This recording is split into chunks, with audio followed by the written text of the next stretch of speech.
সৎপাত্র লিখেছেন সুকুমার রায়। শুনতে পেলুম পোস্তা গিয়ে তোমার নাকি মেয়ের বিয়ে। গঙ্গারামকে পাত্র পেলে জানতে চাও সে কেমন ছেলে।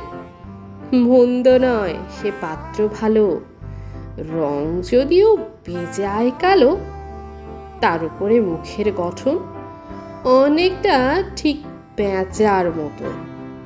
বিদ্যে বুদ্ধি বলছি মশাই, ধন্যী ছেলের অধ্যবসায়। 19টি বার ম্যাট্রিকে সে ঘায়েল হয়ে থামল শেষে। বিষয় আশয় গরিব বেজায়, কষ্টে সৃষ্টে দিন চলে যায়। মানুষ তো নয় ভাইগুলো তার, একটা পাগল একটা গোয়ার। আরেকটি সে তৈরি ছেলে, জাল করে নোট গেছেন জেলে।